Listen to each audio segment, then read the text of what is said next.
부정선거에 대해서 확신을 갖고 있지 않다 하더라도 그 의혹을 밝히는 것은 그건 당연한 대통령의 책무입니다. 저희는 이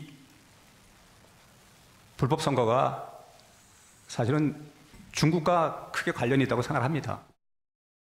4년여 동안에 부정선거를 주장하는 많은 시민들이 어떤 것을 주장하고 있었는지, 왜 그렇게 그 사람들이 생업을 내팽개치다시피 하며 매달리고 있는지 어느 메이저 언론, 레거시 언론도 보도하지 않고 시민들만이 SNS에서 그것을 문제 삼고 있었습니다.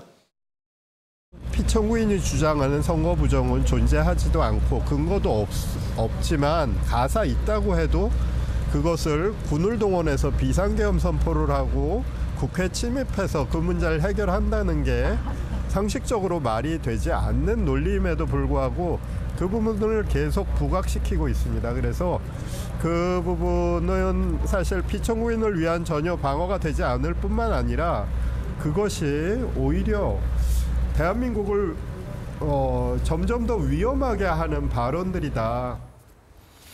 이번에 강전혜 변호사님 의견 먼저 좀 들어볼게요. 네. 그 부정선거에 대해서 확신을 갖고 있지 않다 하더라도 그 의혹을 밝히는 것은 당연한 대통령의 책무다. 네. 이런 주장이 나왔습니다. 맞습니다. 지금 대통령은 이번 비상계엄 상황에 있어서 선관위에 군이 투입됐던 이유에 대해서 어느 정도 국민들께 직접 좀 자세히 말씀을 드린 바가 있는데요. 네. 결과적으로는 이 선관위에 군이 투입될 수밖에 없었던 상황에 대해서도 이미 그 12월 12일 날 담화에 있어서도 말씀을 하셨습니다. 그때 지금까지 헌법기관이라는 이유로 선관위가 어떠한 조치 같은 것에 전혀 협조를 하지 않았다라는 것. 그리고 지금 언론에 보도된 바에 따르면 네. 국정원에서 이 해킹 가능성이라든지 이런 것에 대한 보고서가 있었다라는 것이죠. 아마도 그게 결과적으로는 트리거가 돼서 대통령이 비상계엄에까지 이르게 된 것이 아닌가라고 생각을 하는데요. 그래서 그 국정원의 보고서 같은 것을 증거로서 제출을 하겠다라고 이야기를 하고 있습니다. 예. 탄핵심판 과정에 있어서 이 선관위와 관련된 부분들이 어쨌든 헌법기관이고 국가기밀들이 있기 때문에 어디까지 밝혀지게 될지는 모르겠습니다만 부정선거와 관련해서는 계속 뭐 극우적인 사람들의 일방적인 주장이다라고 이야기를 하고 있지만 이 목소리가 계속적으로 있었던 것은 사실입니다. 그러면은 한 번쯤은 털고 가야 되는 것이 맞지 않는가. 그리고 선관위가 여기에 대해서 계속적으로 협조를 하지 않았던 것도 사실이지 않겠습니까? 그럼 대통령 입장에서는 그런데 그럼에도 불구하고 이게 비상계엄으로서 확인할 수밖에 없었다라는 것에 대해서는 조금 더 입증은 필요한 상황이 아닐까라고 생각을 합니다. 네네.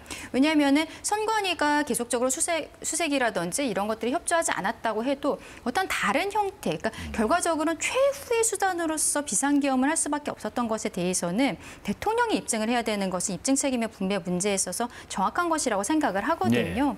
그러니까 향후에 그 과정에 있어서 좀 문제가 될 것으로 보이는데 지금 보도된 것을 보면은 헌법재판소가 윤석열 대통령 변호인 측에서 신청을 해서 2020년에 선거연수원에 뭐 체류했던 중국인 명단 네. 이런 것들을 사실조회를 진행하기로 했다고 합니다. 이렇게 진행을 하게 된 게 그동안에 정부에서 어떤 조치를 했을 때 선관위가 헌법기관이라는 이유로 아무것도 조사에 응하지 않았었는데 헌법재판소에서 이러한 조치들이 나갔을 때는 따를 수밖에 없는 부분들이 있거든요. 네네. 그리고 선관위원장도 최근에 이제 국회에 나와서 압수수색 영장이라든지 영장이 만약에 발부가 된다면 거기에 대해서 협조하겠다라는 의견도 밝힌 바가 있습니다. 그러면 왜냐하면 지금까지 대통령 측에서 완전한 자료를 확보하지 못한 것이 아닌가 저는 그렇게 생각을 합니다. 예. 그러면 이번에 헌법재판소를 통해서 어떤 문서 제출 명령 신청이라든지 헌재 명령을 통해 자료를 확보하고 그것을 가지고서는 입증하는 과정들이 향후 있게 되지 않을까라고 생각합니다. 지금 말씀하신 것처럼요. 그 사실조회를 진행하기로 했고 또 계엄 당시 국회하고 선관위의 CCTV 영상도 증거로 채택했는데 이런 것들이 이 부정선거 의혹 또 혹은 주장에 대해서 탄핵 심판에 변수가 될 수 있을까 궁금합니다. 전혀 변수가 될 수 없고요. 예. 도움이 될 리도 없고요. 주장 자체로서도 말이 안 된다는 건 예. 상식에 가깝습니다. 저는 부정선거 주장을 대통령이 마지막 체포영장 집행 과정에서 담화에서도 얘기하고 또 올해 발표한 그 서면, 그 서신, 친필 서신 입장에서도 밝혔습니다. 네. 그리고 탄핵 심판 절차에서도 대리인단 이 부분을 강조하고 있는데요. 부정선거 의혹을 계속 얘기하면 할수록 이번 비상계엄이 국헌 논란의 목적이었다는 것을 자백하는 것과 다름없습니다. 전 배진환 윤석열 대통령 측 대리인이 얘기처럼 부정선거 문제가 있다고 하면 대통령이 밝혀야죠.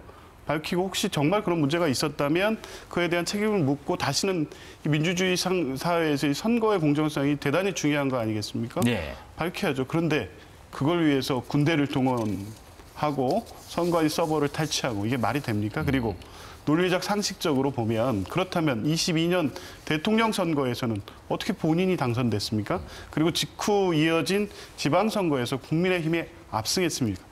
중국이 왜 이런 선택을 합니까? 중국인들이 어떻게 개입을 한다는 겁니까? 논리적으로, 상식적으로 말이 안 되는 망상이라고 볼 수밖에 없습니다. 일부 저는 국민들 중에 믿지 않고 신뢰 못하는 국민이 그런 주장을 할 수 있다고 봅니다. 대통령은 그러면 안 되죠. 보좌 기관을 통해서 아니면 중앙선관위를 통해서 아니면 행정안전부 담당자들을 통해서 얼마든지 그 지휘 확인을 할 수 있었을 겁니다. 그리고 보고도 받았을 겁니다. 네. 본인이 믿지 않았을 뿐이죠. 관련돼서 지금 부정선거 의혹이라고 제기하는 부분들 하나하나 전부 논박되고 있습니다. 근거가 없다는 게 확인이 됐고요. 국가정보원과 선관위가 또 보안점검을 통해서 그런 문제가 없다는 부분도 확인을 했습니다.